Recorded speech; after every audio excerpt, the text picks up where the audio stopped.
चाहे वक्फ बोर्ड का एक्ट हो, चाहे प्लेसेस ऑफ वर्शिप एक्ट हो, एक ही को फायदा होना है, जिसे कहावत में कहते हैं खरबूजा छुरी पर गिरे या छुरी खरबूजे पे गिरे, आखिर में कटना भगवे रंग के खरबूजे को ही होता है। कि जब अकबर ने अनारकली को कैद कर लिया तो सलीम कहता है जब्त मैं करूं जिसकी की जमीन वीरान हो गई है, जब्त वो न करे जिनके सिर्फ शौक के बाद चाहत को ठेस पहुंची है। किसी के बाप का हिंदुस्तान थोड़ी है, बिल्कुल मैं कहना चाहता हूं जिन्होंने इस देश के लिए खून बहाया उनके बाप का हिंदुस्तान है। मैं एक और बात कहना चाहता हूं, तमिलनाडु के तिरुपति मंदिर की बात आई, यमुनानगर में गुरुद्वारे की बात आई, केरल में क्रिश्चियन कम्युनिटी की जमीन की बात आई। बहुत सारे लोग प्लेसेस ऑफ वर्शिप की एक्ट की बात करते हैं, तो as per places of worship act Tamil Nadu का मंदिर का तो स्टेटस नहीं चेंज हो सकता भाई। 15 अगस्त 47 के बाद किसी प्लेस ऑफ वर्शिप का स्टेटस नहीं चेंज हो सकता, तो वक्फ बोर्ड को क्लेम फॉरफिट कर देना चाहिए, because it is in contrast to the places of worship act. परंतु अब सुनिए, यही गुरुद्वारे के बारे में भी होना चाहिए। मगर सभापति महोदय, चाहे वक्फ बोर्ड का एक्ट हो, चाहे प्लेसेस ऑफ वर्शिप एक्ट हो, एक ही को फायदा होना है, जिसे कहावत में कहते हैं खरबूजा छुरी पर गिरे या छुरी खरबूजे पे गिरे, आखिर में कटना भगवे रंग के खरबूजे को ही होता है। अब मैं यह भी बताना चाहता हूं कि इन संपत्तियों के द्वारा जो कुछ हुआ, उन्होंने इतनी चीजों को लिया है, इतनी चीजों को लिया है। एक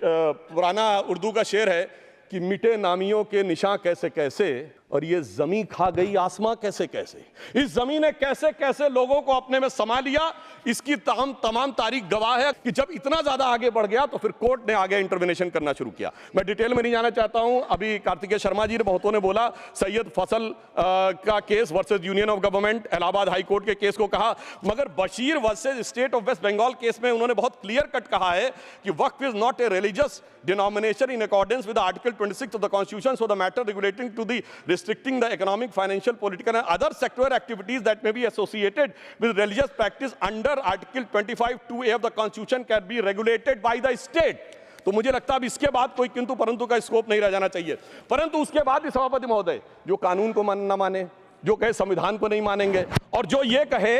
कि साहब अदालत के आदेश को भी नहीं मानेंगे, तो फिर इसका मतलब उसके मन में तो एक ऐसी बादशाही आ गई है। इसके लिए मुझे सभापति महोदय, वो पुरानी वाली फिल्म अगर लोगों को याद हो तो मुगले आजम का वो सीन याद आता है कि जब अकबर ने अनारकली को कैद कर लिया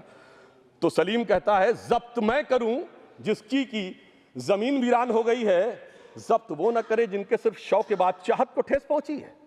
ये जिल्ले इलाही की बादशाही नहीं बल्कि खुदाई है। मैं कहना चाहता हूं जो संविधान को न माने, कानून का न माने, इसका मतलब वो अपनी खुदाई में जी रहा है। तो ये वो लोग हैं।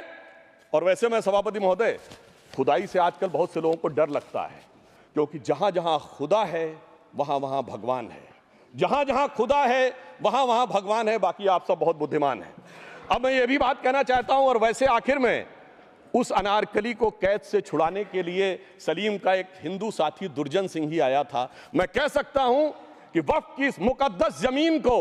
अगर कैद करके रखा है तो उन चंद लोगों ने जिनके दिमाग आज भी उन चीजों में भरे हुए हैं कि कोई समझता हम तो किसी जमाने में हुक्मरान वक्त थे, कोई कहता हुजूर नवाब थे, कोई कहता बादशाह आलमगीर थे, कोई कहता है बादशाह गाजी जिंदा पीर थे। तो नदीमुल हक साहब ने जो बोला था ना, किसी के बाप का हिंदुस्तान थोड़ी है, बिल्कुल मैं कहना चाहता हूं जिन्होंने इस देश के लिए खून बहाया उनके बाप का हिंदुस्तान है, उस गरीब मुस्लिम कारीगर के बाप का हिंदुस्तान है। पर जो ये कहते हैं कि आगरे का लाल किला किसके बाप ने बनवाया, आगरे का किला किसके बाप ने बनवाया, दिल्ली का किला किसके बाप ने बनवाया, हैदराबाद का चार मीनार किसके बाप ने बनवाया, उसके बाप का यह हिंदुस्तान नहीं है। और उसके बाद भी जो आप करना चाहते हैं, अगर इस रास्ते में आप कांटे बिछाना चाहते हैं, तो उनके लिए एक लाइन कहना चाहता हूं सभापति महोदय, तेरी तमन्ना है पर हम खार न बोने देंगे, खार कांटों को कहते हैं, तेरी तमन्ना है पर हम खार न बोने देंगे, तुझे हम राह की दीवार न होने देंगे, तू सबको रौंद कर आगे जो निकलना चाहे हम तेरी इतनी भी रफ्तार न होने देंगे।